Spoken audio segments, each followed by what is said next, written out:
আল্লামা শহীদ দেলাওয়ার হোসাইন সাইদি রহমতুল্লাহ আলাইহি যতদিন তিনি কোরআন শুদ্ধ করে পড়েছিলেন এই দেশে তার শত্রু ছিল না। তিনি যতদিন না ছিল না। আল্লামা আহমেদ শফি রহমতুল্লাহ আলাইহি উনি যতদিন কোরআন শুদ্ধ করে পড়েছেন ওনার শত্রু ছিল না এদেশে। যতদিন তিনি বুঝেছিলেন কোরআন শত্রু ছিল না। যতদিন তিনি ব্যক্তিগত আর পারিবারিক জীবনে মেনেছিলেন কম বেশি শত্রু ছিল না। যেই বলেছেন আমি এটা মানাতে চাই মানুষদেরকে, নবীর সম্মান যেন কেউ নষ্ট করতে না পারে সেটা আমি মানাতে চাই, তখন যে তার নাম পর্যন্ত পাল্টিয়ে দিয়েছে জালেমরা, দিয়েছে তেতুল হুজুর।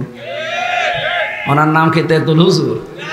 কি সুন্দর নাম, আহমেদ শফি, নামটা পাল্টিয়ে দিয়েছে। শহীদ আল্লামা সাইদির নামও পাল্টিয়ে দিয়েছে দেল্লু শিকদার। ওনার নাম কি দেল্লু শিকদার?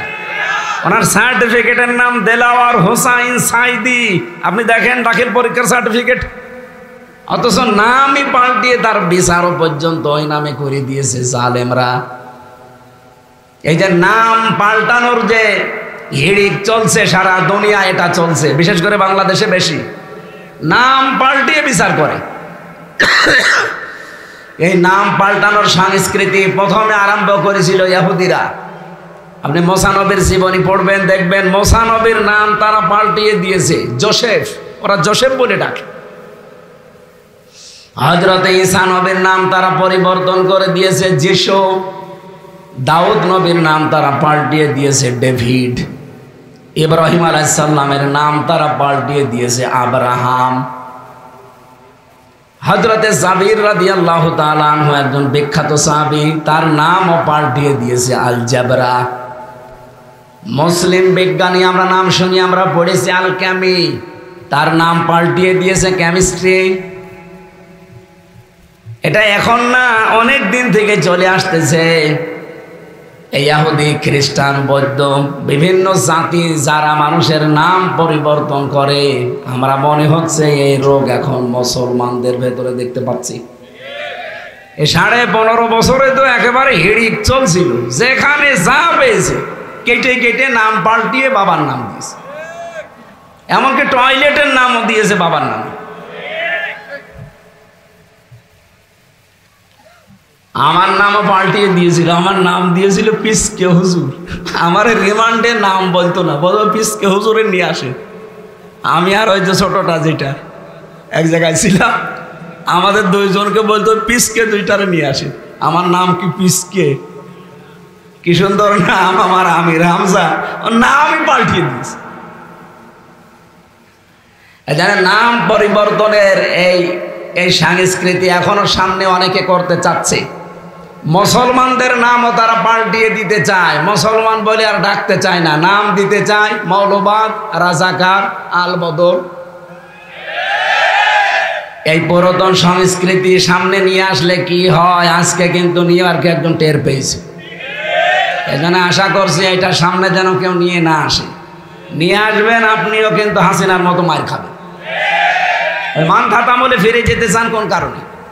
আর যারা ফিরে যেতে চায়, আমার তো আশ্চর্য লাগে, ঝাঁঝর যদি এসে সইকে বলে তোর পেছনে ফোঁটা, ওর কি করা দরকার বলে? আমাদেরকে যারা এই নাম দিতে চান যে আমরা নাকি চেতনায় রাজাকার, আমাদের দলে আপনার সর্বোচ্চ 27 জন, 37 জন, তারপরেও 11 জন মরে গেছে।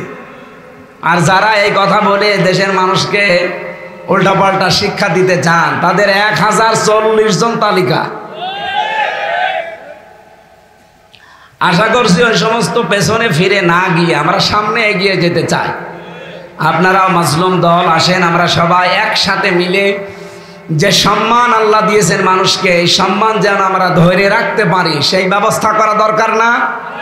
সুতরাং কোরআন তেলাওয়াতের হক আদায় করতে হলে আপনাকে যেন শুদ্ধ করে শুধু পড়লে হচ্ছে না, এটা বুঝলে হচ্ছে না, মানলে হচ্ছে না, এটা যেন মানাতে পারি আমরা। আল্লামা দেলাওয়ার হোসাইন সাইদি যখনই বলেছিলেন এটা আমি মানুষকে মানাতে চাই, তখনই কিন্তু বিভিন্ন মানুষের কাছে তিনি শত্রু হয়ে গেছে। কত মানুষ তাকে উল্টাপাল্টা গালি গালাজও করেছে, কিন্তু এর আগের তিনটা যতদিন তিনি মেনেছিলেন কোনো শত্রু তার ছিল না। আমরা কি পেলাম এখান থেকে? একটা হাদিস মনে পড়ছে, মান করাল কোরআনা ফাস্তাসহারাহু ফাহাল্লা হালালাহু ওয়া হাররামা হারামাহু আদখালাহুল্লাহুল জান্নাহ ইলা আখিরিল হাদিস। নবীজি বলেন, যে ব্যক্তি কোরআন পড়ে, কোরআন পড়া মানে ওই চারটা শর্ত মেনে যারা পড়ে না, আপনি যদি তেলাওয়াত করেন প্রতিটি অক্ষরে মাস্ট বি 10টা করে নেকি আপনার হবে, এতে কোনো সন্দেহ নেই। কিন্তু হক আদায় করে তেলাওয়াত করতে হলে 4টা বিষয় আপনাকে মানা লাগবে। যে ব্যক্তি কোরআন তেলাওয়াত করে পড়ে, এই যে কোরআন পড়ার ব্যাপারে পুরা কোরআন শরীফের ভেতরে আমি 3টা শব্দ পেয়েছি, কারা, রাতালা আর তালাওয়া। কোরআন যদি কেউ পড়ে আর কোরআনকে ইজহার করার চেষ্টা করে, ইজহার করা মানে স্পষ্ট করা, এটা তো সে তাসবিদের কায়দায় চলে গেল না। এখানে আধুনিক যারা ব্যাখ্যাকার, এই ফাস্তাসহারাহু শব্দের ব্যাখ্যা করতে গিয়ে মুহাদ্দিসিন ইকরাম লিখেছেন, এখানে কোরআন পড়ার পরে কোরআনকে যারা বিজয়ী করার চেষ্টা করে, এইটাই আমরা বাংলাদেশের মানুষকে বোঝাতে পারি না। এই লোকটা আজ মনে হয় 30 বছর চিল্লাচ্ছে এই জিনিসটা বোঝাতে, আমিও আজ 8-9 বছর চিল্লাচ্ছি এইটা বোঝাতে, মানুষকে বোঝাতেই পারি না যে কোরআন পড়লে কোরআনকে বিজয় করার জন্য চেষ্টা করা লাগবে। কোরআন যদি বিজয় না হয় তাহলে আপনি হালালকে হালাল জেনেও মানতে পারবেন না, হারামকে হারাম জানার পরও ছেড়ে দিতে পারবেন না। এরকম পরিবেশ বাংলাদেশে নেই, আছে মানে? আপনি এই দেশের একটা জায়গা দেখান যেখানে হালালকে হালাল জানার পরে মেনে চলা যায় 100 ভাগ। আপনি জানেন যে হালাল, তারপরে মানতে পারবেন না। কারণ হচ্ছে কোরআন এজহার নেই, কোরআন বিজয়ী নেই। কোরআন যদি সে বিজয়ী হয়ে যায়, আপনি হালালকে হালাল মেনে মানতে পারবেন, হারামকে হারাম জানার পরে ছেড়ে দিতে পারবেন। কি হবে তখন?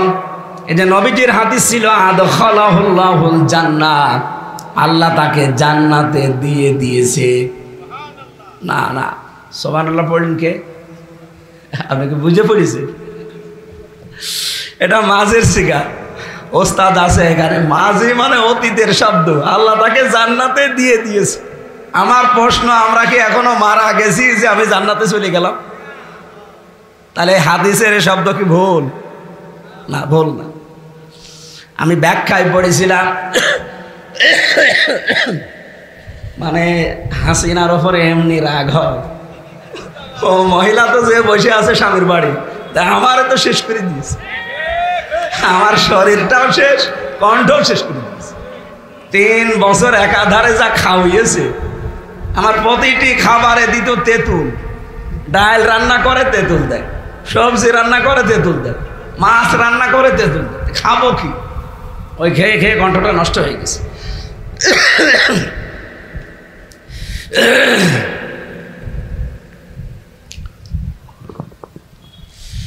আমার ভাইরা, টিকায় যেটা আছে ব্যাখ্যা এটা বলছে, এবার আদখালাহুল্লাহুল জান্নাহ দেওয়ার কারণ হচ্ছে কোরআন যদি এজহার হয়ে যায়, বিজয় হয়ে যায়, আপনি হালালকে হালাল জেনে মানতে পারবেন, হারামকে হারাম জেনে ছেড়ে দিতে পারবেন, তাহলে আপনার বসবাসের জায়গাটা মনে হবে একটা মিনি জান্নাত হয়ে গেছে। আর আমরা ওইটাই চাচ্ছি। কথা বলেন না কেন?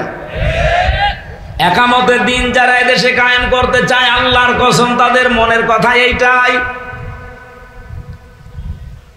আমরা এই যে 1150 কিলোমিটার বাংলাদেশের এরিয়া, টেকনাফ থেকে তেতুলিয়া, এখানে যেন আল্লাহর ভয় ছাড়া কোনো ভয় আমার অন্তরে আর কাজ না করে, এইরকম একটা পরিবেশ আমরা তৈরি করতে চাই।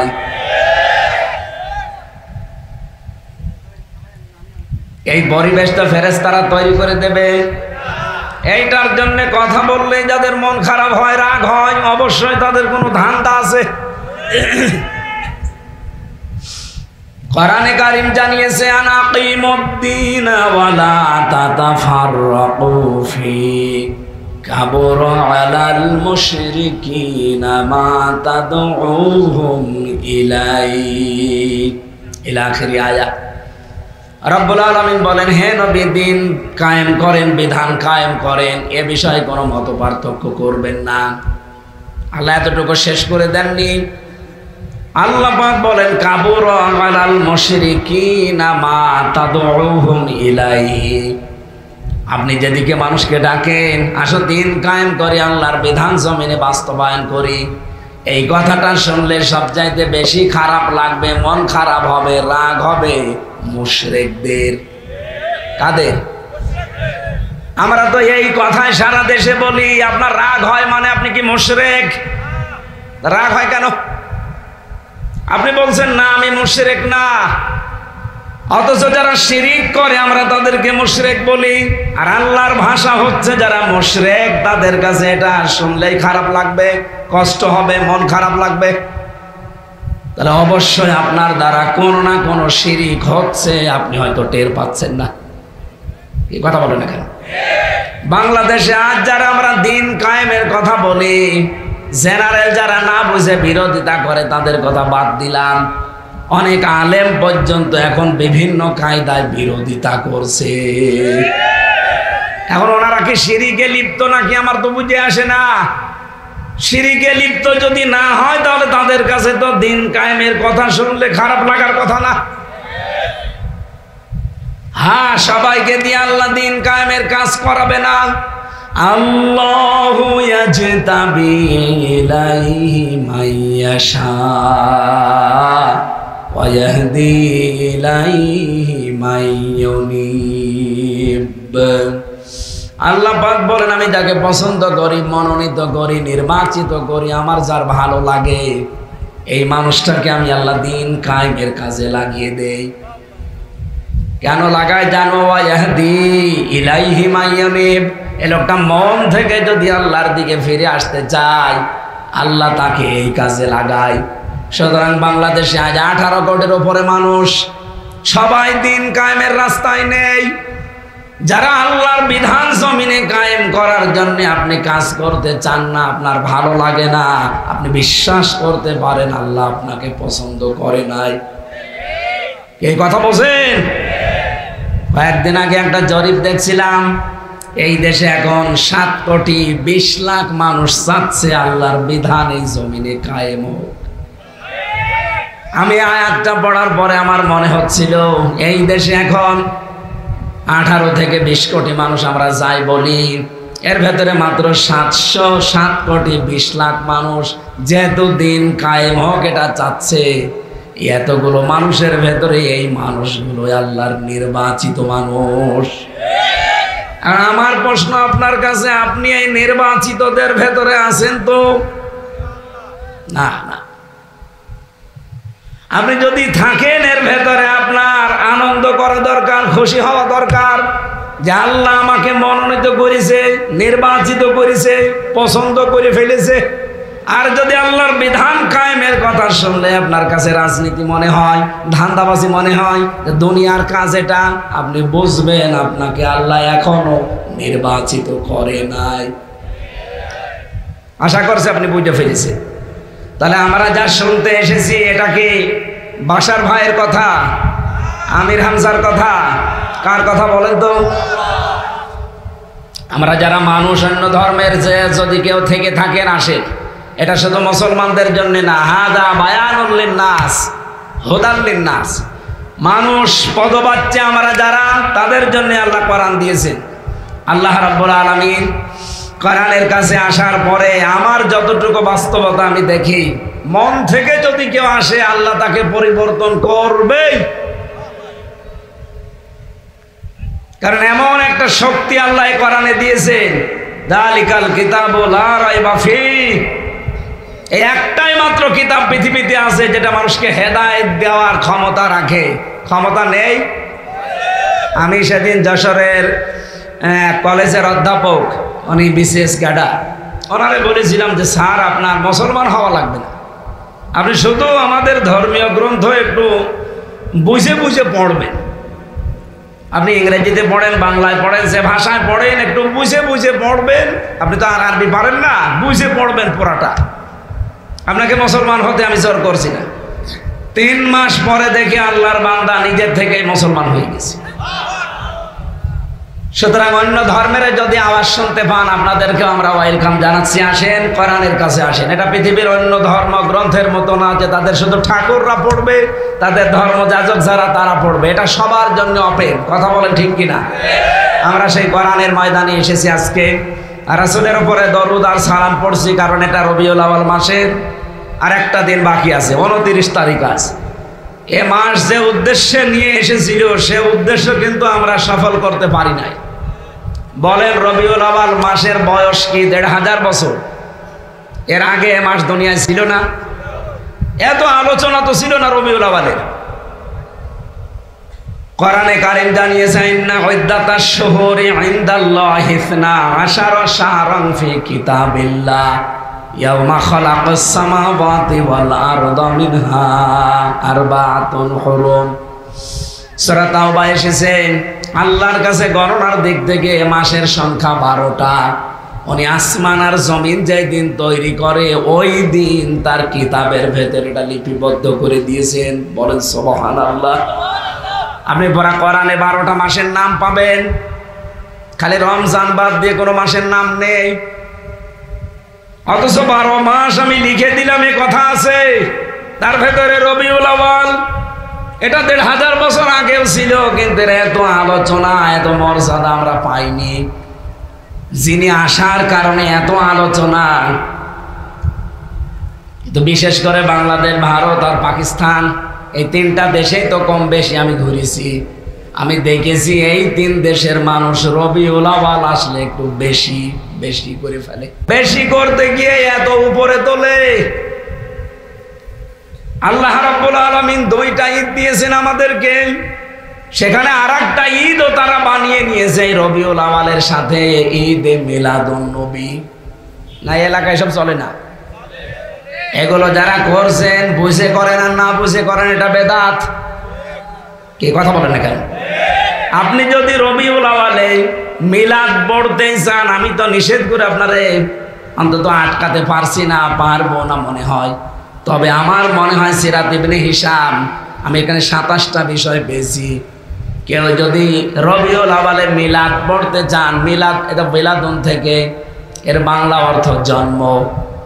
আপনি যদি নবীর জন্মে খুশি হতে চান, এর বাস্তব উদাহরণ দেওয়া লাগবে। রবিউল আউয়াল মাসে নবী যা করেছিলেন ওইটা করেন। উনি জন্ম নেওয়ার পরে 3 জন মহিলার দুধ খেয়েছিলেন, এটা আমি পেয়েছি। তার নিজের আপন মা হযরতে আমেনা, 2 নম্বরে উম্মে আইমান নামে এক দাসী, 3 নম্বরে হালিমাতুস সাদিয়া রাদিয়াল্লাহু তাআলা আনহা। সিরাত ইবনে হিশামে আছে, হযরতে হালিমা বলেন, এই রবিউল আউয়ালেই জন্ম নিয়েছে মুহাম্মদুর রাসূলুল্লাহ। আমি সে তায়েফ থেকে এসেছি, সর্বশেষ এসে আর কাউকে পেলাম না। যেহেতু সিরাত মাহফিল নাম দিয়েছেন, আমি কথাটা তুলছি এই জায়গা থেকে, একটা শিক্ষা এখান থেকে বের করতে চাই। হালিমা বলেন, আমি তাকে তুলে নিলাম কোলে, ডান স্তন তাকে পান করতে দিলাম, সে পান করেছে। বাম স্তন তাকে পান করতে দিলাম, সে মুখ বের করে নিয়েছে। 1 বার 2 বার 3 বার তাকে মুখ দিয়েছি, 3 বারই মুখ বের করে দিয়েছে। চোখের ইশারা দিয়ে যেন আমাকে জানাতে চায়, মা হালিমা জোর করেন কেন? আমার ডান স্তন অধিকার ছিল, আমার হক ছিল, আমি পান করেছি। বাম স্তন এটা আমার অধিকার না, এটা আমার দুধ ভাই আব্দুল্লাহর অধিকার। দুনিয়াতে আমি ভাইয়ের হক নষ্ট করার জন্য আসি নাই। এ রবিউল আউয়াল মাসে আমি দুনিয়ায় এসেছি ভাইয়ের হক ফিরিয়ে দেওয়ার জন্যে। ঢাকাবাসী, যেই নবী মায়ের কোলে বসে ভাইয়ের হক নষ্ট করে না, ফিরিয়ে দেয়, সেই নবীর উম্মত আমরা। যত বয়স বাড়ে ভাইয়ের হক মারার জম হয়। এলাকায় হয়তো এরকম জম নেই।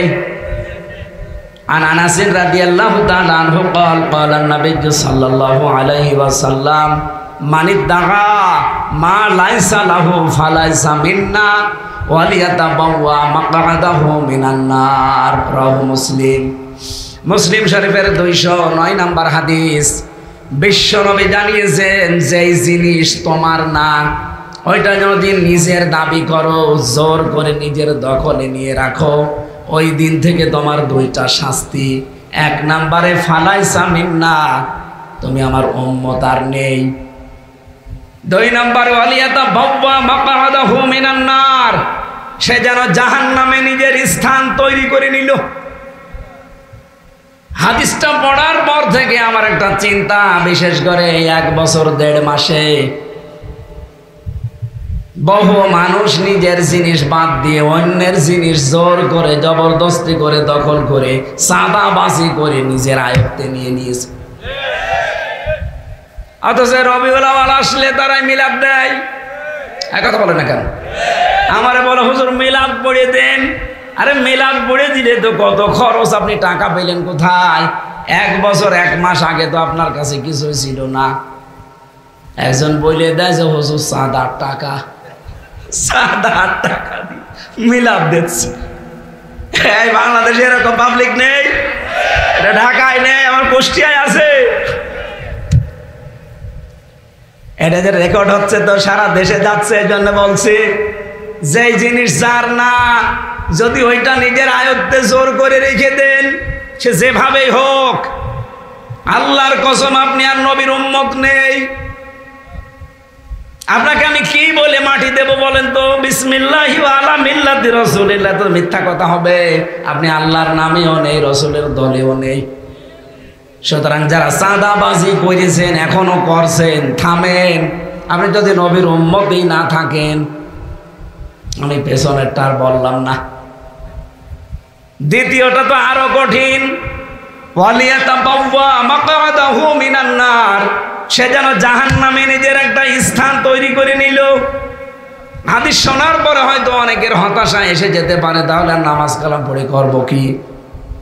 এবার টিকা বলছে, নবীজি বলেন এই পৃথিবীতে যে জিনিস তোমার, ওইটা যদি হাত ছাড়া হয়ে যায়, হারিয়ে যায়, কেউ দখল করে নেয়, ওইটা যদি আবার তুমি ফেরত পাও, তাহলে এই হাদিসের যে শাস্তি, সে শাস্তির আওতা মুক্ত থাকবা। কিছু বুঝেছে? আপনি কি গোরস্থানে আছেন নাকি? কিছু বুঝতেছেন নাকি বলেন? হাদিসের ব্যাখ্যাটা কি ছিল? যে জিনিস আপনার কিন্তু আপনি হারিয়ে ফেলেছিলেন, হাত ছাড়া হয়ে গেছে, কেউ জোর জবরদস্তি করে কেড়ে নিয়েছিল, ওইটা যদি আপনি ফেরত পান, তাহলে হাদিসের যে শাস্তি, তার আওতা মুক্ত থাকবেন। আগস্টের 5 তারিখের পরে দেশে বহু মানুষকে আমরা ফতোয়া দিতে দেখেছি যে আমরা যেমন চাঁদাবাজি করি, ও জামাত ইসলামীও করে। কেমন করে? ওরা ইসলামী ব্যাংক চাঁদাবাজি করে নিয়ে নিয়েছে। আপনি এত বড় মিথ্যা কথা বলতে পারলেন? ইসলামী ব্যাংকে আপনার বাবার, যাদের ব্যাংক তারা ফেরত পেয়েছে। কথা বলছে না কেন? ব্যাংক তো তাদের রক্ত ঘামানো পয়সা দিয়ে বানানো, তাদের ব্যাংক এতদিন হাত ছাড়া হয়ে গিয়েছিল, কেড়ে নিয়েছিল জালেমরা, জোর জবরদস্তি করে দখল করে রেখেছিল, এখন আবার তারা ফেরত পেয়েছে। সুতরাং এই শাস্তি তাদের জন্য না। কিন্তু আপনি যেটা নিচ্ছেন, ওটাকে আপনার। আশা করছি অনেকের কলিজায় লাগবে, আর লাগার পরে যেন সে পরিবর্তন হয়। না, আমি জানি অনেকের পরিবর্তন আসবে না, আবার শয়তানি আরো বাড়বে। কারণ এই কোরআন নবীজি আবু জেহেলের সামনেও পড়েছিলেন, আবু বকরের সামনেও পড়েছিলেন। আবু জেহেল কোরআন শোনার পরে ওর শয়তানি বেড়েছে, আর আবু বকর কোরআন শোনার পরে তার ঈমান বেড়ে গেছে। এখানে আবু বকরের মতো মন নিয়ে যদি শোনেন, মাস্ট বি যাদাতুহুম ঈমানা, আপনার ঈমান বাড়বে। আর যদি আবু জেহেলের মতো মন নিয়ে বসেন, আমির হামজা না, আমির হামজার উস্তাদ বাশার না, কাবা শরীফের ইমামও যদি এখানে কথা বলে, আপনার মনে হবে এমন হয় ওই দলের। আর কথা বলে না কেন? অনেকে তো এইটাই মনে করে, আমি কোরআন শরীফ গলিয়ে খাওয়ালেও বলে না আপনি এই দলের। আরে ভাই, আমার গায়ে কি লেখা আছে আমি এই দলের? ওনার কাছে তো মনে হয় না যে আমি ওই দলের, আপনার কাছে মনে হয় কেন? শুধু আপনার আমার না, নবী আসলেও আপনার এইটাই মনে হইতো, এ নবী মনে হয় ওই দলের। আশা করছি আপনার পরিবর্তন আসবে, সে সেই আফসারি হুজুরের মতো। আফসারি না কি যেন, যে রফিকুল্লাহ আফসার। এরপরেও যদি কারো বিবেকে কাজ না করে, মনে হয় ওর বিবেকের ওপরে কুকুরে পোশাক করেছে। আমি আর নিচে নামতে পারলাম না। রাসূলের মিলাদ পড়েন আপনি, রবিউল আউয়াল আসলে প্রথম শিক্ষাই তো মিলাদ, মানে জন্ম। জন্মের প্রথম শিক্ষা এটা যে ভাইয়ের হক নষ্ট করা যাবে না। এ ভাই বলতে নবীজি শুধু দুধ ভাই না, আপন ভাই না, আল মুসলিমু আখুল মুসলিম। মুসলমান মুসলমানের কি? আমার মনে হয় রবিউল আউয়ালে শুধু যদি এই হাদিসটা আমরা মেনে নিতে পারতাম, এই দেশে আর সাদাবাসী বলে সাদাও থাকতো না, বাসিও থাকতো না। সারা জীবন মিলাদই পড়ে যাচ্ছি, এমনকি 19 দিন ব্যাপী মিলাদ চলছে, 63 দিন ব্যাপী মিলাদ চলছে। মাস হচ্ছে 30 দিনে, ও মিলাদ পড়ছে 63 দিন, অথচ এই 27টা শিক্ষার এই শিক্ষাটা নেই। কি মিলাদ পড়েন আপনি? আশা করছি আমরা এইভাবে যদি শিক্ষাগুলো নিতে পারি, পৃথিবীতে অবশ্যই এই সারা বছর আর রবিউল আউয়াল পালন করা লাগবে না, একদিনেই যথেষ্ট হয়ে যাবে। আল্লাহ আমাদেরকে এই সিরাতের মাসে, জন্মের মাসে বিশ্বনবী মুহাম্মদুর রাসূলুল্লাহ থেকে কিছু নেওয়ার তৌফিক দিন, আমিন। পেয়েছে গোলামিন হালিম, সহনশীল বান্দা, ধৈর্যশীল বান্দা। আর মুহাম্মদুর রাসূলুল্লাহকে আল্লাহ ডাক দিয়েছেন খুলুকিন আযীম, আমার এমন মহান চরিত্রের বান্দা যে কিয়ামত পর্যন্ত মানুষ শুধু অনুসরণই করে যাবে, এর কুল কিনারা পাবে না। আপনি কি অনুসরণ করবেন সেই কথাটা আজকের আমার তেলাওয়াত কিন্তু আয়াতের ভেতরে আমি একটু টাচ দিয়েছি। সূরা আনআম 50 নম্বর আয়াতের শেষের দিকে আছে। যেহেতু রাত গভীর হয়ে যাচ্ছে, এজন্য আমি খুব তাড়াতাড়ি করে শেষ করে দেব। সূরা আনআমের এই 50 নম্বর আয়াতের শেষের দিকে আল্লাহ বলেন, ইন আত্তাবিউ ইল্লা মা ইউহা ইলাইয়া, আমি তো অনুসরণ করি ওইটা আর যেটা আমার উপরে আল্লাহ ওহী হিসাবে নাযিল করেন। সুতরাং আমাদের অনুসরণ করা লাগবে। এই রবিউল আউয়াল মাস থেকে আপনি আরম্ভ করতে পারেন। রাসূলুল্লাহকে অনুসরণ করতে হলে কোরআনকে অনুসরণের মাধ্যমে করা লাগবে। এবার আমার একটা প্রশ্ন হচ্ছে, বাংলাদেশ আর ভারত, এই দুই দেশে আমি প্রায় জায়গায় ঘুরে ঘুরে দেখলাম এই দুই দেশে একটু ঝামেলা আছে। সূরা আলে ইমরানের 31 নম্বর আয়াতটা নিয়ে আজকে একটু নিরসন করব, যেটা রেকর্ড হচ্ছে, চলে যাবে সারা দেশে। বলা হয় বিভিন্ন জায়গা থেকে রবিউল আউয়াল আসলে এই আয়াতটা পড়া হয়, কুল ইন কুনতুম তুহিব্বুনাল্লাহা ফাত্তাবিউনি ইউহিব্বুকুমুল্লাহ। নবী আপনি বলুন, যদি তোমরা আল্লাহকে ভালোবাসো, এ দাবি তোমাদের আছে, যদি থাকে যে আল্লাহ তোমাকে ভালোবাসি, এ দাবি করার দরকার নেই, আমার রাসূলের অনুসরণ করো। এ দাবি আমরা যারা করি যে আল্লাহ তোমাকে ভালোবাসি, এ দাবি পূরণ করতে হলে রাসূলুল্লাহর অনুসরণ করা লাগবে। কথা বলে না কেন? কেউ যদি রাসূলুল্লাহর অনুসরণ করে, আল্লাহ বলেন ইউহিব্বুকুমুল্লাহ, আমি নিজেই তাকে ভালোবাসা আরম্ভ করব। না, শব্দটার দিকে তাকান। এই শব্দ আমি জন্মের পর থেকে আমরা শুনছি। ইউহিব, এটা মুজারে, বর্তমান, ভবিষ্যৎ, প্রেজেন্ট, ফিউচার। আপনি যখন রাসূলুল্লাহর অনুসরণ আরম্ভ করবেন, তখন আল্লাহ আপনাকে ভালোবাসা শুরু করবে। কি কথা বলেন না কেন? আর আল্লাহ যদি কাউকে ভালোবাসা আরম্ভ করে, ওয়াগফির লাকুম যুনুবাকুম, তার পেছনে যত অপরাধ আছে আল্লাহ সব মাফ করে দেবে। বলেন তো আল্লাহ মাফ করে দেবে না দিয়েছে? না, না, হয়নি। ওয়াগফির এইটাও মুজারের, জাম্বন আল্লাহ দেয়নি, জনব দিয়েছেন। ও ঢাকাবাসী, যদি কেউ রাসূলুল্লাহর অনুসরণ করা আরম্ভ করে, যখন থেকে করবে ওই সময় থেকে তার জীবনের কোনো অপরাধ আল্লাহ রাখবে না, সবগুলো মাফ করে দেবে। না দিয়েছে? দেবে।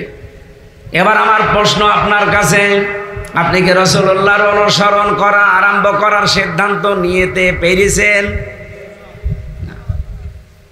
আপনি তো অনুসরণ করছেন, আমরা হয়তো অনুসরণ করছি আংশিক, হয়তো দাড়ি দিয়ে, টুপি দিয়ে, জুব্বা দিয়ে দস্তরখানায় খাবার খাওয়াই এই শেষ। রাসূলুল্লাহর আদর্শ কি এতটুকু? বলেন বলেন। ওনাকে অনুসরণ করা লাগবে। পূর্ণাঙ্গ না আংশিক?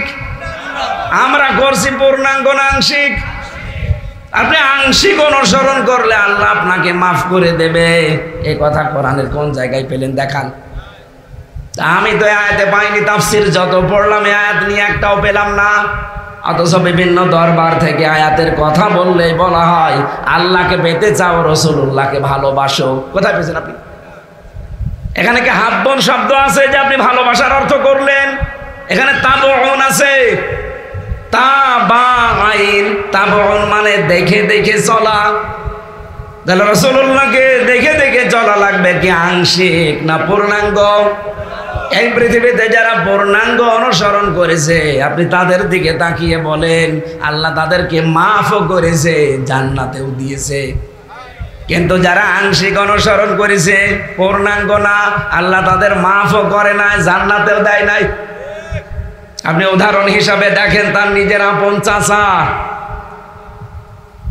আবু তালেব ভালোবাসতো কম না রাসূলুল্লাহকে? জান প্রাণ দিয়ে ভালোবাসতো, কিন্তু রাসূলুল্লাহ অনুসরণ করে নাই। কথা বলেন না কেন? শুধু ভালোবাসা দিয়ে শেষ, অনুসরণ করে না। এই জন্য আল্লাহ তাকে মাফও করে নাই, জান্নাতও দেবে না। এমনকি কোরআনের আয়াত তার বিরুদ্ধে আল্লাহ নাযিল করেছে, মা কানা লিল মুশরিকিনা ইয়ামুরু মা কানা লিন নাবিয়্যি ওয়াল্লাযীনা আমানু আইয়াস্তাগফিরু লিল মুশরিকিন। কোন নবীর জন্য, কোন ইমানদারের জন্য জায়েজ নেই, উচিত না, শোভনীয় না যে কোনো মুশরিকের জন্য ক্ষমা চাবে। শুধু নবীকে আল্লাহ বলতে পারতেন ওয়াল্লাযীনা আমানু দিয়েছেন, কোন ইমানদারের জন্যও মুশরিকের জন্য ক্ষমা চাওয়া জায়েজ নেই। নবীজি নিজের আপন চাচা মুশরিক, এই জন্য ক্ষমা চাওয়া নিষেধ। তারপরও নবী আবু তালেবের কবরের পাশে দাঁড়িয়ে দোয়া করেছিলেন, আল্লাহ আমার চাচারে মাফ করে দেন। ফেরেশতা জিবরাইল এসে বলে, হে নবী হাত নামান। কার জন্য হাত তুলেছেন?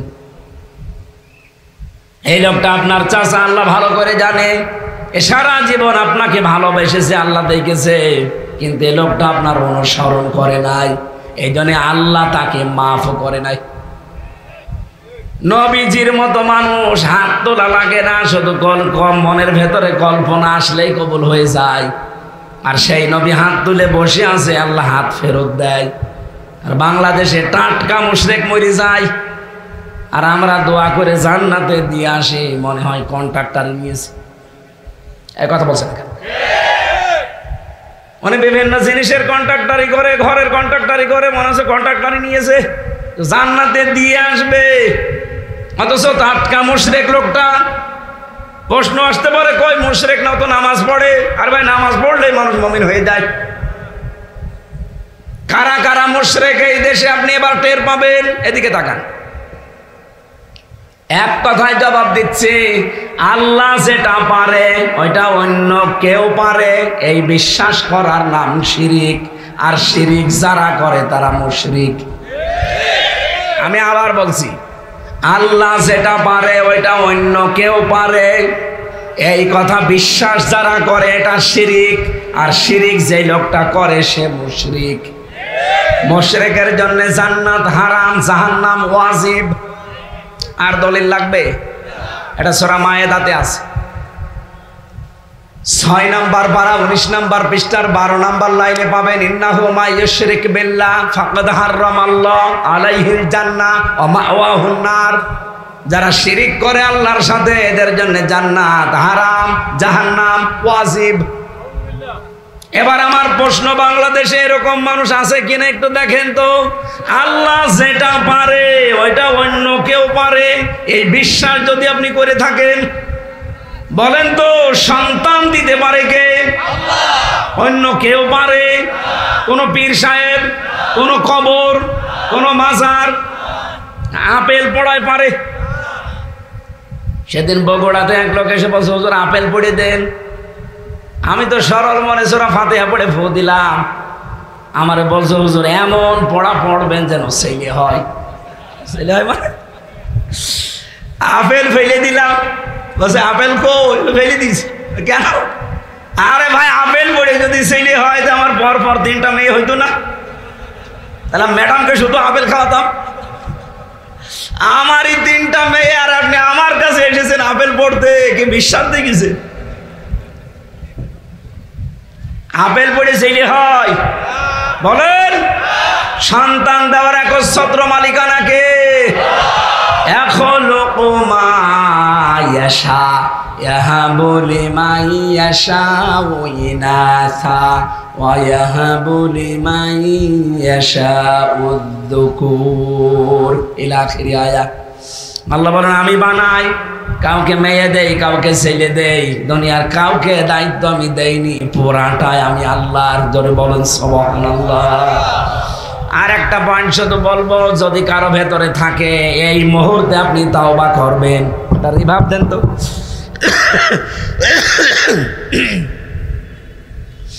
কোরআনে কারিমে আল্লাহ জানিয়েছেন আলাহুল খালকু ওয়াল আমরু, এটা আমি বানিয়েছি, এখানে আইন চলবে আমার। এ ঘোষণা কার?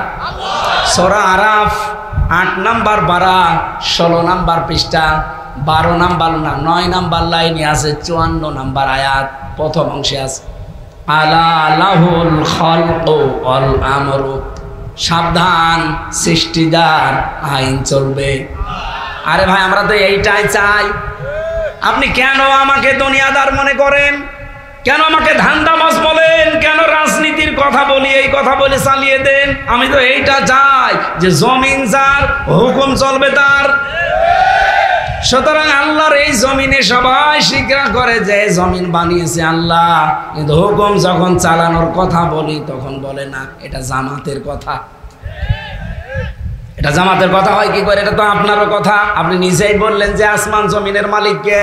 আল্লাহ। তাহলে দ্বিতীয় শব্দ মানবেন না যে আলাহুল খালকু, ঠিক আছে, আল আমরু মানবেন না।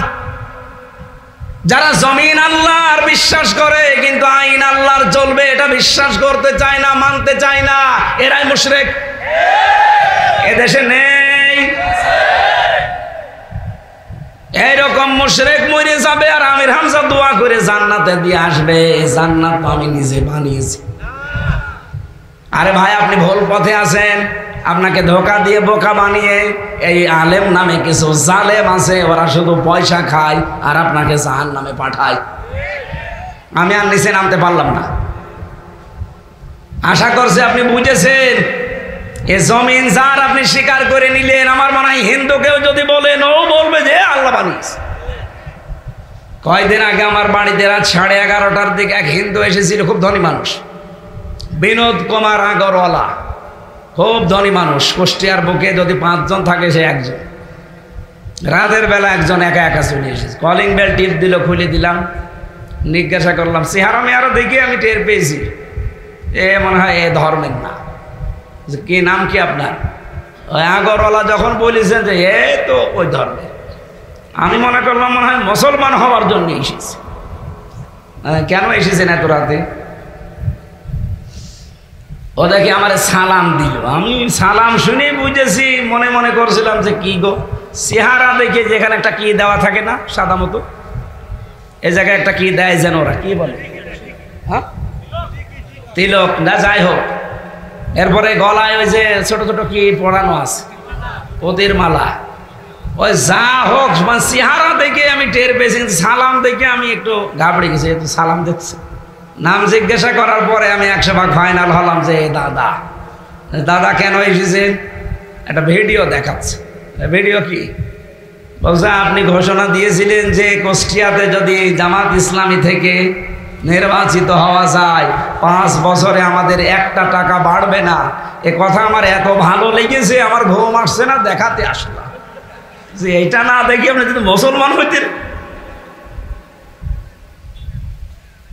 ওনার ওই দিন আমি বললাম, দাদা বলেন তো এই যে আসমান আর জমিন, এই যে বাংলাদেশ, এটা সত্যিকারের বানিয়েছে কে? আমি মনে করলাম বলবে ভগবান, বলছে না আল্লাহ। এ কথাটা শুধু এই আগরওয়ালার না, 1500 বছর আগে আবু জেহেল এটা বলতো। কি বলতো না? ওয়ালা ইন সালতাহুম মান খালাকাস সামাওয়াতি ওয়াল আরদা লা ইয়াকুলুনাল্লাহ। কোরআনে বহু জায়গা আল্লাহ একটা দিয়েছেন, হে নবী আপনি যদি আবু সাহেলকেও জিজ্ঞাসা করেন যে আসমান আর জমিন কে বানিয়েছে, ও গ্যারান্টি দিয়ে বলবে আল্লাহ বানিয়েছে। লা ইয়াকুলুন্না আল্লাহ লামে তাকিদ নুনে সাকিলা, ও গ্যারান্টি দিয়ে বলবে আল্লাহ বানিয়েছে। কিন্তু যখনই বলবেন যে আল্লাহর এই জমিনে উনি আইন পাঠিয়েছেন, এই যে কোরআন 500 আইন আছে এর ভেতরে, এগুলো এখন আমরা কায়েম করতে চাই, তখনই দেখবেন আপনাকে বিভিন্ন নাম দেবে, যেটা আজ আমাদের দেওয়া হচ্ছে। আমার যে 3 বছর জেলে রেখেছিল, আমার কোন দোষে আপনি বলেন? আমি তো কোরআনের কথাগুলোই বলতাম।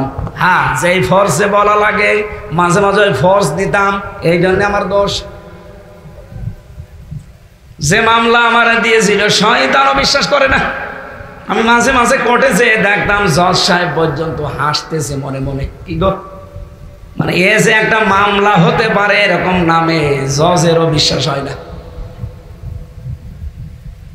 3 বছর তো আমার জামিনে দেয়নি, অথচ এই মামলাটা এই আগস্টের 5 তারিখের পরে শুধু তুলতে দেরি, জামিন না পুরা খারিজ করে দিয়েছে। আমি ওনার একদিন জিজ্ঞাসা করেছিলাম যে মাননীয় আদালত, 3 বছর আপনার কাছে মামলাটা এসেছিল, একবারও জামিন দেননি, তখন বলেছে মামলা জামিন হয়, অথচ আজকে আপনি আছেন, জামিন দিয়ে দিলেন কি করে? হুজুর এতদিন আমার হাত বাঁধা ছিল, এখন আমার হাত খোলা আছে।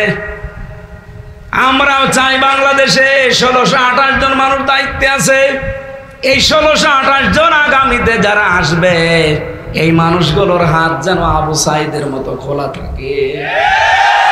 এটা চান না আপনারা? কারা চান দেখে লিল্লাহে তাকবীর।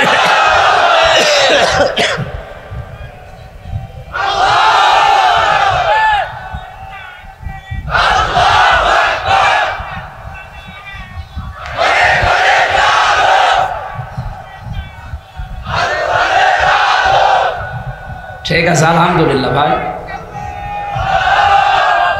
আমি যেটা নিয়ে শুরু করেছিলাম, নবীজির অনুসরণের বিষয়বস্তু হচ্ছে কোরআন। তিনি মন মতো কিছুই করেননি, মন মতো কিছুই বলেননি। ইন আত্তাবিউ ইল্লা মা ইউহা ইলাইয়া, আমি শুধু অনুসরণ করি ওইটার যেটা আমার উপরে নাজিল হয়। বিশ্বনবী তার উপরে নাজিলকৃত এই কিতাব দিয়ে সর্বপ্রথম তিনি আরম্ভ করেছিলেন। এদিকে তাকান, এই যে বাংলাদেশে আজ যে অশান্তি চলছে এর মূল কারণ আমার এই দৃষ্টিতে ধরা পড়েছে 42টা। ওই জামানার হাদিসের সাথে আমি ইতিহাসের সাথে একটু মিলিয়েছি। 1500 বছর আগে নবীজি নবুয়ত পাওয়ার আগে 17 বছর থেকে 40 বছর একাধারে চেষ্টা করেছিলেন। 23 বছর কাঙ্ক্ষিত মানের শান্তি তিনি দিতে পারলেন না। হেলফুল ফজল গঠনের মাধ্যমে পেরেছিলেন? পারেন নাই। তিনি মনে মনে ভাবলেন যে এই অশান্তির কারণ কারা দেখি তো। পুরা আরব জাহানে ওই সময় গোত্র ছিল 36টা। 36টা গোত্রের 36 জন নেতা ছিল, গোত্রপতি। ওই জামানায় জাতীয় নেতা ছিল 3 জন, আর জাতীয় নেত্রী ছিল আরো 3 জন। 36 আর 6 কত? বলেন বলেন। আপনি আর রাহিকুল মাখতুমের ভেতরে পাবেন এটা। এই 42টা মানুষকে তিনি পর্যবেক্ষণ করে দেখলেন পুরা আরব জাহানে এই জাহিলিয়াতের সমাজ তৈরি করার পেছনে যত রকমের কারণ এই 42 জন।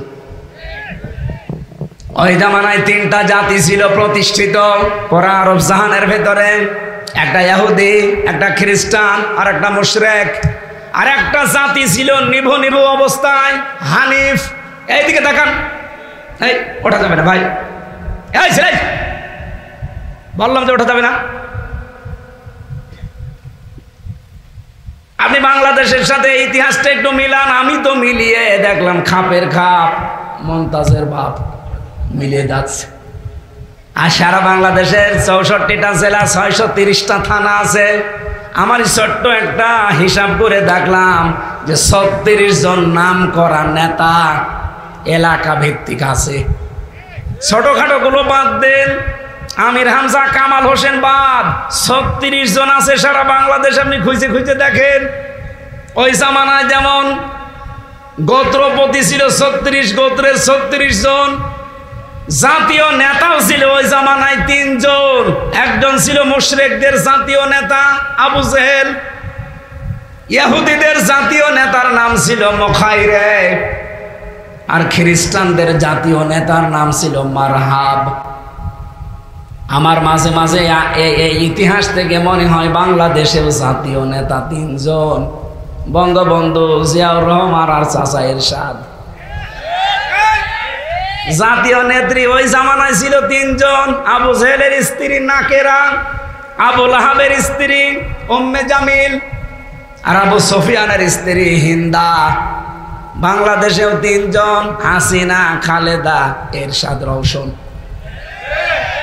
খাপের খাপ মিলে যাচ্ছে না? আপনি দেখেন সারা দেশের যত অঘটন, যত ঝামেলা, সব এই 42 জন। নবীজি এই 42 জনকে টার্গেট করে 40 বছরে তিনি ধ্যানে বসলেন। 40 বছরে তার কাছে এই যে এই আয়াত এসেছিল, ইকরা বিসমি রাব্বিকাল্লাযী খালাক। হে নবী আপনি পড়েন। কি হলো? রওশনের সাথে নাম বললাম আর পুলিশ চলে আসছে মানে? ও এদিকে দেখেন, 36 আর 6 কত হয়? বলেন বলেন। আমি একটা একটা করে 42 জনের নাম লিখেছি। সারা দেশে আমি তো ঘুরি, এগুলোই দেশ চালাচ্ছে। আর 1628 জন চেয়ারে বসে আছে। এই চেয়ার না, যেগুলো থাকলে নড়াচড়া করা যায়। এই 1628 জন মিলে এই দেশটাকে এই 54 বছরে উপরে উঠতে দেয়নি। তাছাড়া মালয়েশিয়া 2004 থেকে এই 25-21 বছরে তারা দাঁড়িয়ে গেছে। এই একটু আমি শেষ করি আগে ভাই। আরে ভাই আমারে শেষ করতে দে। মালয়েশিয়া বাংলাদেশের চাইতে প্রায় 5 ডবল বড় একটা দেশ। ওদের দেশে আমাদের মতো সম্পদও নেই, শুধু মরুভূমি, পাথর আর পাম গাছ, হাজার হাজার বিঘা শুধু বিশাল জঙ্গল ছাড়া আর কিচ্ছু পেলাম না। অথচ তারা আজ বিশ্বের বুকে দাঁড়িয়ে গেছে 2004 সাল থেকে এই যে 25 সাল, 21 বছরে। আমরা 54 বছরেও দাঁড়াতে পারি নাই, এই শুধু 1628 জনের কারণে। এখানে আমরা চাচ্ছি, মন থেকে বলছি, আগামী থেকে প্রশাসন যারা আছে তারা এই দেশের কোনো নেতা নেত্রী এদের কথায় চলবে না, ওরা চলবে ওদের আইজির কথা মতো। আইজি হওয়া লাগবে দলকানা না, আইজি হওয়া লাগবে নিরপেক্ষ। কথা বলেন।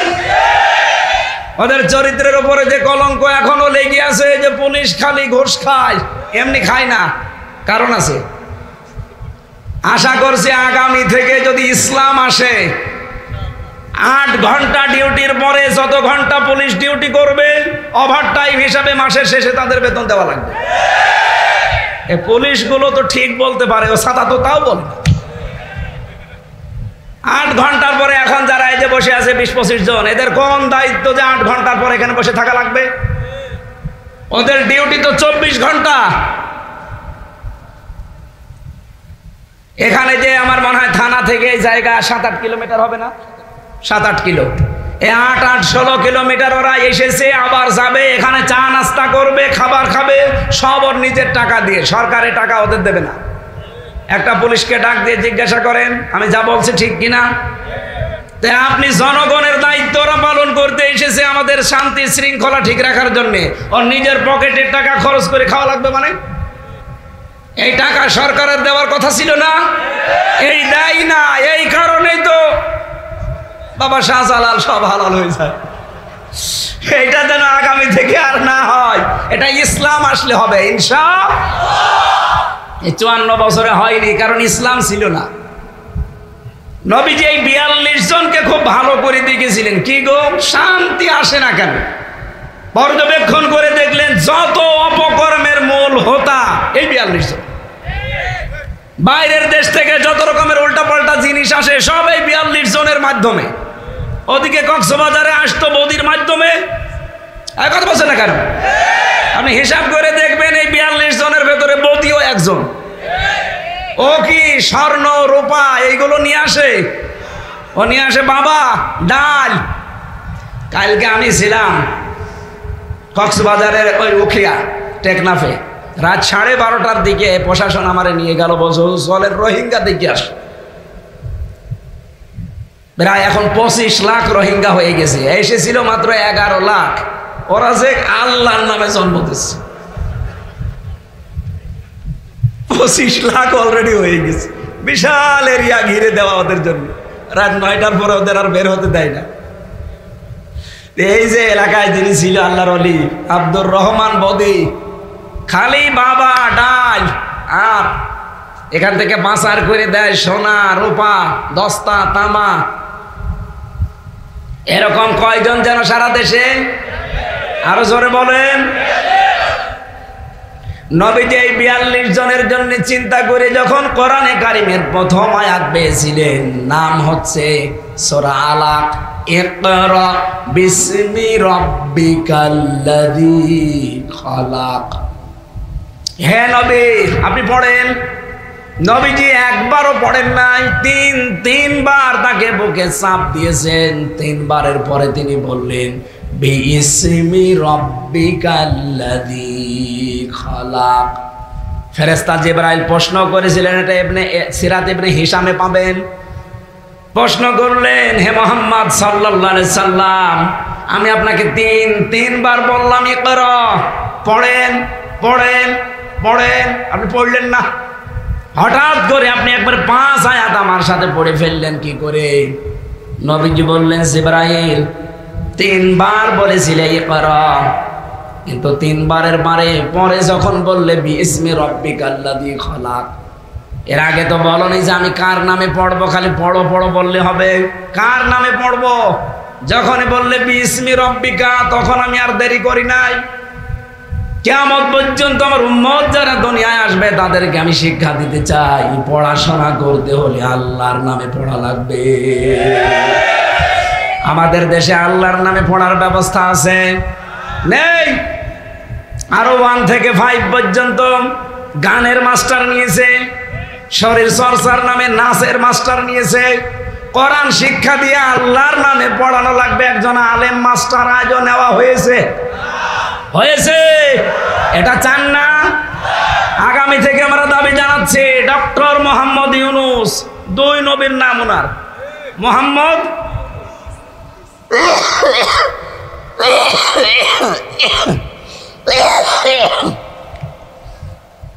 হাসিনার জন্য বদদোয়া না করে করবো কি? দোয়া একটু মাঝে মাঝে মনে আসতে চাই, কাশির জন্য আর দোয়া আসে না।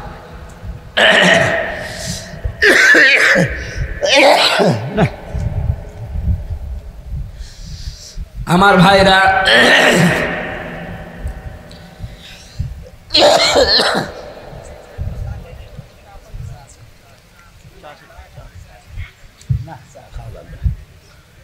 নাকি শেষ করে দেব?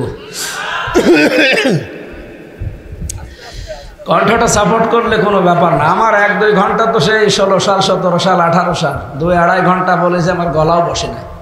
আর এই জেল থেকে বের হয়ে যে এই যে অসুস্থ, কিছুক্ষণ পরে গলা বসে যায়। নবীজি বলেন, আমার উম্মতকে আমি শিক্ষা দিতে চেয়েছি কিয়ামত পর্যন্ত তারা যদি আসে, লেখাপড়া তারা করলে আমার রবের নামে করবে।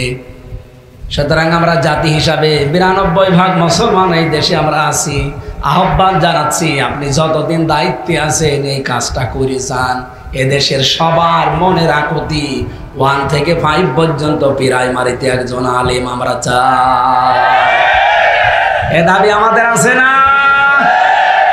কারা এ দাবি করেন দেখি? লিল্লাহে তাকবীর। দেখেন তো, হাত তোলেন কে? দেখেন। সবার ধরে যেহেতু ঘোষণায় দিয়েছে ফেব্রুয়ারির 12 তারিখে নির্বাচন, আপনি তো চলে যাবেন, যান, এমন একটা কাজ করে যান যেন অমর হয়ে থাকতে পারে। কথা বলেন না কেন? ওখান থেকে আসলেন, একটা একটা করে বিধান আসে। এই তখনই বলেছিলেন, ইন আত্তাবিউ ইল্লা মা ইউহা ইলাইয়া, আমি অনুসরণ করি শুধু ওইটার যতটুকু আমার উপরে আল্লাহ নাজিল করেন। কুল হাল ইয়াস্তাবিল আ'মা ওয়াল বাসীর, হে নবী আপনি বলেন মানুষদের দ্বারা আপনার সামনে আছেন যে চক্ষু সমান এবং অন্ধ এই দুই লোকটি সমান,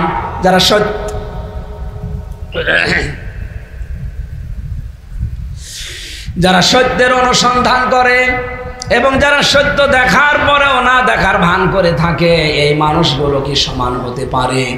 আফামা ইয়ালামু আন্নামা উনজিলা ইলাইকা মির রাব্বিকা কামান হুয়া আমা ইন্নামা ইয়াতাযাক্কারু উলুল আলবাব। সূরা রাদের ভেতরে আছে, হে নবী আপনার উপর আমি যেটা নাযিল করলাম, কোন মানুষ দেখবেন এটা কবুল করে নেবে, গ্রহণ করবে, আর কিছু মানুষ অন্ধের মতো আচরণ করবে।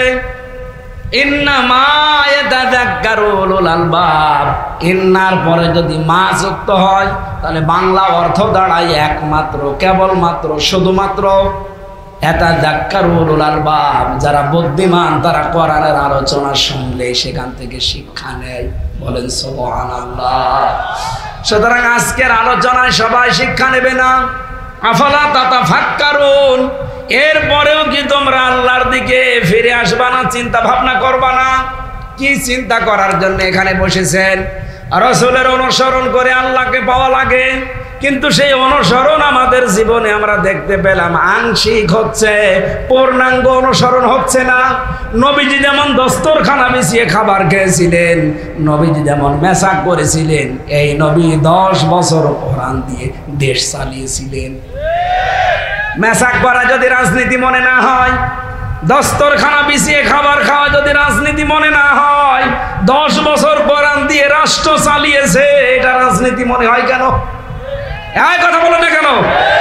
এবার আমরা এইটাই চাই, বাংলাদেশে 300 এমপির ভেতরে 151 জন যেন কামাল হোসেনের মতো বুকে কোরআন নিয়ে সংসদে যেতে পারে। একবার ব্যবস্থাটা করে দেন। এবার আমি গ্যারান্টি দিচ্ছি 5 বছর লাগবে না, 2 বছরে বাংলাদেশ মিনি জান্নাত হয়ে যাবে। এদেশের সব আছে, শুধু খাদ্যে ভেজাল দেওয়া বন্ধ করে দেন, আর নেতৃত্বটা আপনি একটু সঠিকভাবে তৈরি করেন।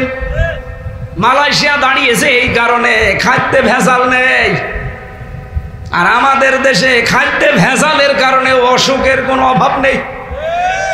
আমি ওই দেশে বিভিন্ন জায়গায়, যে মালয়েশিয়া, সিঙ্গাপুরে, থাইল্যান্ডে যতদিন থাকি একটা কাশিও হয় না আমার, কোনো রকমের জার নেই, কোনো ময়লা নেই।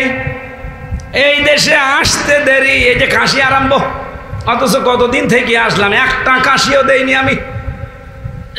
আমাদের দেশটাও দাঁড়াবে শুধুমাত্র এই মানুষগুলোকে একবার একটু টেস্ট করার জন্য হলো, দেন না কেন?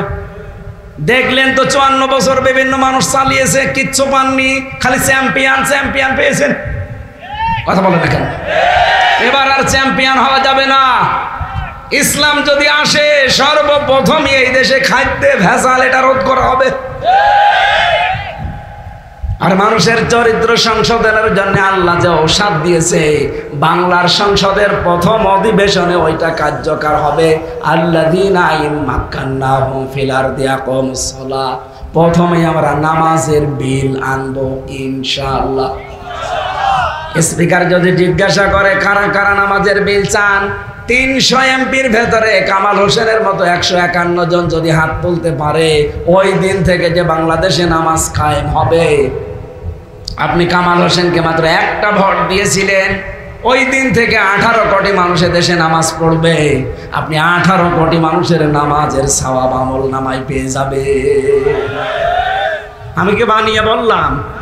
সূরা নেসা 5 নম্বর পারার 10 নম্বর পৃষ্ঠার 11 নম্বর 12 নম্বর লাইনের 85 নম্বর আয়াতে আছে, মাইয়াশফা শাফাতান হাসানাতান ইয়াকুল্লাহু নাসিবুম মিনহা। কোন মানুষ যদি ভালো কাজে সুপারিশ করে, ও ভালো কাজ করে যা পাবে আপনি সুপারিশ করে তাই পাবেন। এই জন্য এটা দুনিয়ার কাজ না। অনেকে মনে করে ভোট ভাটে দুনিয়ার কাজ। কে বলেছে আপনাকে? এমনকি যারা এই কথা তুলেছেন যে আমার ভোট আমি দেব, যারে খুশি তারে দেব, এটা একটা কুফরি কথা। আমার ভোট আমি দেব, কোরআন হাদিস যেখানে বলে সেখানে দেব। হ্যাঁ, কথা বলেন না কেন? আপনি আপনি ইচ্ছা মতো এই কাজ খরচ করলেন, যতদিন ওই লোকটা দায়িত্ব পেয়ে অন্যায় করবে আপনি ফ্ল্যাক্সি লোড হয়ে একটা একটা করে পেয়ে যাবেন, বিকাশ হয়ে পাবেন। অনেকে বলে হুজুর আমার বিকাশ নাম্বার খোলা নেই, এমনি খুলে যাবে। আপনি শুধু ভোট দিয়ে দেখেন অন্য জায়গায়। আপনাকে আমি কামাল হোসেনকেই দিতে হবে বলছি না, যদি 10 জন এলাকায় দাঁড়ায়, যার দ্বারা মানবতার কাজ হবে, ইসলামের কাজ হবে, আপনার বিবেক দেখে দেখে আপনি তাকে দেবেন। এই কথা বলেন না কেন? এরপরেও যদি আপনার বিবেকে কাজে না হয়, যা ভালো লাগে করেন যান। আমার বলার দরকার দায়িত্ব, এটা আমি বলে দিয়েছি। মা বোন যারা এসেছেন, সম্মানিত মা বোনেরা, বিশ্ব নবীর জীবনে আপনাদেরও আদর্শ আছে না নেই? রাসূলুল্লাহ স্বামী ছিলেন না? আল্লাহর নবী স্বামী হিসাবে যেমন উত্তম ছিলেন, তার স্ত্রীগুলো ছিল এরকম উত্তম স্ত্রী। একটা হাদিস পড়ছিলাম, বিশ্ব নবী বলেন কোন মহিলা যদি 4টা কাজ করতে পারে, জান্নাতের 8টা দরজা আল্লাহ তার জন্য খুলে রাখবে। যে কোনো দরজা দিয়ে প্রবেশ করবে, কেউ তারে বাধা দেবে না। 1 নম্বরে, স্বামী যখন বাইরে থেকে এসে তার দিকে তাকাবে, অঙ্গভঙ্গি দিয়ে হোক, যে কোনো ভাবে স্বামীকে সে আনন্দ দেবে, খুশি করবে, হাসাবে। এরকম বউ তো ঘরে ঘরে নেই। এই কারণেই তো অনেকেই পরকীয়া প্রেম করে। এই দেখেন, দেখলেন? মানে এই রোগের রুগী এখানে আছে না, আমি হাসির জন্য বলি নাই। 100 জনের 98টা পরকীয়া প্রেমের জন্য তার স্ত্রী দায়ী। ও যার পেছনে ঘরে, ওর ভেতরে কি আপনার যেতে বেশি জিনিসপত্র আছে? একই জিনিস তো ঘরবে কেন? কারণ আপনার কাছ থেকে যেটা পাওয়ার ওটা পাই না তখনও। তাই বলে আপনাকে আমি করতে বলছি না। আপনি একটু উদার হন, একটু নিজেকে মেলে ধরেন। এদেশের পুরুষের যা অবস্থা, এমনি হারবাল ছাড়া চলে না। তারপরও যদি লাইন করে, বুঝতে হবে এটা আপনার অপারগতা। আশা করছি আমার মা বোনেরা অন্যদিকে না নিয়ে এটা মেনে নেবে। পরকীয়া প্রেম থেকে স্বামীকে বাঁচাতে হলে নিজেকে আরো মেলে ধরেন। 1 নম্বরে পয়েন্ট ছিল এইটা, স্বামী আসলেই তাকে আনন্দ দেওয়া লাগবে, সে যেভাবেই হোক। দরকার হয় কাতুকুতু দেবেন। কে কাতুকুতু দেওয়া যায় নেই? তিরমিজি শরীফের হাদিস, নবীজি বলেন কোন স্ত্রী স্বামীকে আনন্দ দিতে গিয়ে যদি হেসে ফেলে, যেই কয়টা দাঁত দেখা যাবে ওই কয়টা নফল হজের সওয়াব পাবে। 6টা দাঁতের কথা পর্যন্ত আছে। আমার মানে বেশি ওয়াজ করলে দেখা যাবে বাড়ি যেয়ে দেখবেন যে দাঁত কেলিয়ে পড়ে আছে। গো হুজুর ওয়াজ করছিল, দাঁত দেখানো লাগবে। 2 নম্বরে, স্বামী যেটা পছন্দ করে ওটা যদি জায়েজ হয়, মাস্ট বি আপনাকে ওইটা পছন্দ করা লাগবে। আর আমি একজন স্বামী, আমি নিজে দায়িত্ব নিয়ে বলছি, যত স্বামী আছে সবার পক্ষ থেকে, যে আমার যত স্বামীর সাথে কথা বললাম, প্রতিটা স্বামী আমরা চাই যে বিয়ের পরে আমার মা বাবা আমার সাথে থাকবে। এই কথা বলেন না কেন? আমি খেয়ে থাকি না খেয়ে থাকি, আমার মা বাবার সাথে থাকবে। কিন্তু 100টার 98টা বউ এটা চাই না। এরকম ছোট মনের বউ আছে? কার হাত তোলেন তো? কয়েকজন হাত তুলেছে, হাত মাথার উপরে উঠছে না। এখন বাড়ি গেলে বিছানা আবার আলাদা করে দিতে পারে না। আমরা আপনাদেরকে ভয় পাই, এজন্য আমিও হাত তুলতে পারলাম না, কারণ ম্যাডাম হয়তো দেখতে পারে। কিন্তু বাস্তবে এটা আমরা যেটা পছন্দ করি জায়েজ, ওটা জীবন চলে গেলেও আপনাকে পছন্দ করা লাগবে। কথা বলেন না কেন? 3 নম্বরে, স্বামীকে আপনি উদ্বুদ্ধ করবেন। যদি আপনি চান আপনার স্বামীর সম্পদ আরো বেড়ে যাক, তার সম্মান আরো বেড়ে যাক, আপনি উদ্বুদ্ধ করবেন, স্বামী নিজের রক্তের সম্পর্কগুলো ঠিক রাখো। স্বামীর সাথে সবচাইতে বেশি রক্তের সম্পর্ক তার মা বাবার, এরপরে তার ভাই বোনের। এই কথা বলেন না কেন? এরপরে তার চাচা, ফুফু। স্ত্রী হিসাবে দায়িত্ব এদের সাথে যেন আমার সম্পর্ক ভালো থাকে, তাদের হক যেন আদায় হয়। পেছনে লেগে থাকা না, ওরা আরো নিষেধ করে। আপনি হক আদায় করতে গেলে দেখবেন অনেক স্ত্রীর মন পাওয়া যায় না। বিশ্বনবী জানিয়েছেন 4 নম্বরে, শুধু নামাজ পড়া, রোজা রাখা, কালো বোরকা পরা ইবাদত না। আমি জেলে বসে বসে যেহেতু 3 বছর মেয়েদের এই দাম্পত্য জীবনের এই সমস্ত কলহ, এই ঝামেলা নিয়ে একটা বই লিখেছিলাম, কি করে ঝামেলাগুলো তৈরি হয় আর এটা মেটাতে হয় কি কারণে। এখানে কোরআন হাদিসের প্রায় 128 পৃষ্ঠা পর্যন্ত করেছি। বইটা আমার কাছে ছিল, এখানে আছে কিনা জানি না, আছে গাড়িতে? যদি গাড়িতে থাকে আপনারা নিয়ে বউকে পড়াবেন, উল্টা পাল্টা বই না দিয়ে এই বইটা পড়াবেন। মনে হয় 50 পিসের মতো আছে গাড়িতে, যদি থাকে নিয়ে এসে পড়াবেন, বলবেন এইটা পড়ো, পুরাটা পড়াবেন। আশা করছে আপনার বউ হযরতে খাদিজাতুল কুবরার মতো হয়ে যাবে ইনশাআল্লাহ। স্ত্রী লোক যারা এসেছেন, সম্মানিত মা বোনেরা, এদেশে যদি সব পুরুষ অন্ধ হয়ে যায় তাও আপনাকে পর্দায় থাকা লাগবে। কথা বলেন না কেন? সব মহিলা যদি এই পৃথিবীতে অন্ধ হয়ে যায় তাও আমাদের পুরুষ যারা আমরা আছি আমাদের পর্দা করা লাগবে। সুতরাং মেয়েরা যারা এসেছেন, না আমার কণ্ঠ আর সাপোর্ট করছে না, বারবার সমস্যা হচ্ছে। আমি যতটুকু বলেছি এতটুকু আজকে শেষ করছি।